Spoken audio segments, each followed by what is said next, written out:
Bienvenue, bien le bonjour dans cet épisode de 10 années importantes consacré ici aux 105 ans des studios Universal. Même si c'est un cas un peu particulier parce que, vous allez voir qu'il y a des dates marquantes antérieures elles-mêmes à la création des studios. Commençons sans plus attendre avec l'année 1909. Un certain Carl Laemmle, désolé pour la prononciation, c'est allemand, fonde la Moving Pictures Company of America, une compagnie qui remplit le rôle d'exploitant, distributeur et producteur de films. En gros, ce que ça veut dire, si je dis pas trop de conneries et que j'ai bien compris, c'est que le gars, il a pour but de faire des films, les distribuer et les présenter lui-même. Ayant vaguement touché l'art du cinéma au cours de mes études, c'est ce que j'en conclus, mais n'étant pas encore un expert, la zone commentaire est ouverte à tous ceux qui veulent apporter 2-3 petites clarifications.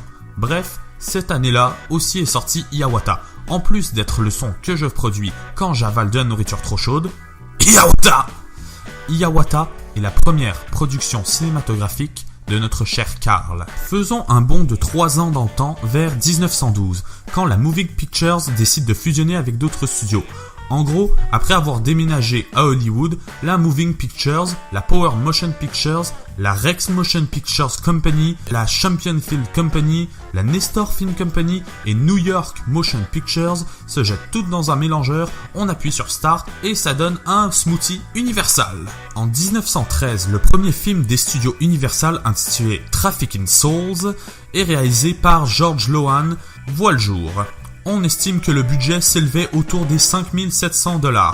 Ok, aujourd'hui, ça peut paraître peu, et pour une raison bien simple, c'est peu. Même avec le taux d'inflation, c'est pas ce qu'on appelle un gros budget aux États-Unis. En fait, ça fait environ 130 à 140 000 $. Par comparaison, Psychose aurait coûté ce qui vaut aujourd'hui 6,6 millions de $, et considéré comme un petit budget. Et si vous voulez une comparaison des mêmes studios, on a Les Dents de la Mer qui aujourd'hui vaudrait presque 41 millions de $. Alors oui, le premier film des studios Universal est considéré comme un petit budget. Ou du moins, il l'est considéré aujourd'hui. Ah oui, pardon, dernière petite précision. Le taux d'inflation, c'est à quel point l'argent a pris de la valeur. Donc les 5700 $ que valait le film il y a des années, aujourd'hui, elles valent 130 à 140 000 $. Inflation. Retenez bien ce concept parce qu'on va en avoir besoin dans cette vidéo.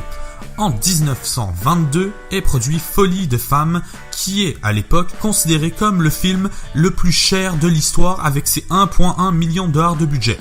Environ 16 millions aujourd'hui et par comparaison, en ce moment, si je me fie à mes recherches, le film le plus coûteux ayant été produit est Pirates des Caraïbes 4 avec 378,5 millions.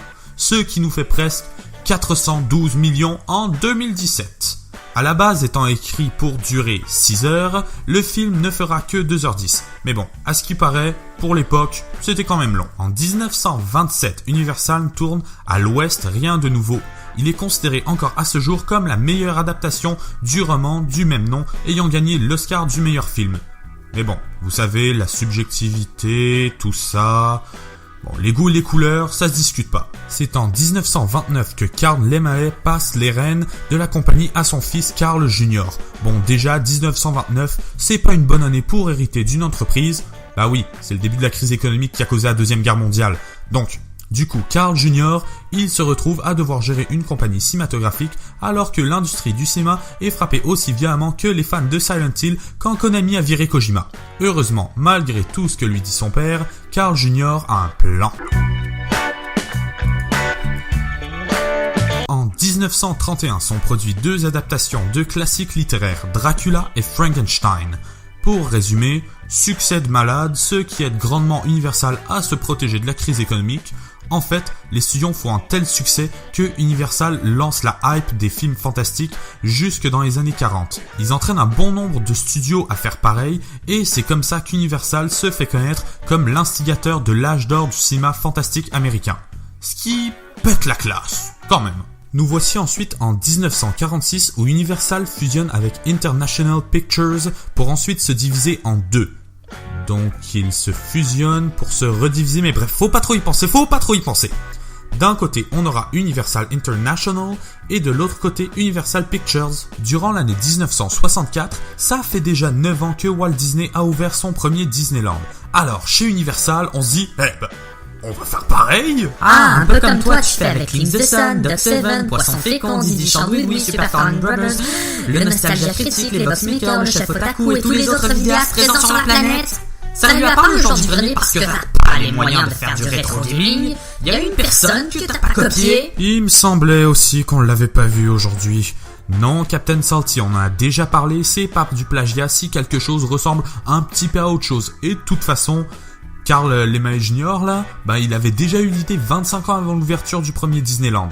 Mais ça avait foiré à cause de l'état dans lequel les visiteurs laissaient les plateaux de tournage. Ouais, ok, ça se tient, peut-être pour Universal, mais toi, le gros sans inspiration, c'est quoi ton excuse? Mon excuse, c'est que si tu dégages pas tout de suite, je fais le tour des écoles primaires autour de chez moi, et d'ailleurs partout, pour clamer que Nickelback est le meilleur groupe de l'univers, et ainsi créer une nouvelle génération qui vaut un culte à une des hontes musicales les plus flagrantes ayant jamais émergé du sol canadien. Ok, c'est bon, t'as gagné, c'est pas la peine de péter les plombs.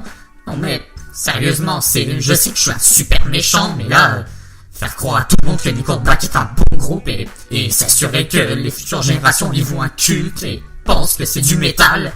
Non mais il y a des limites que même les pires méchants osent pas franchir. Bref, le projet connu sous le nom d'Universal Tour connaît un certain succès et de plus en plus des événements sont organisés au fil des années. On finit en beauté avec 1993 avec des classiques. C'est Steven Spielberg qui brille cette année-là.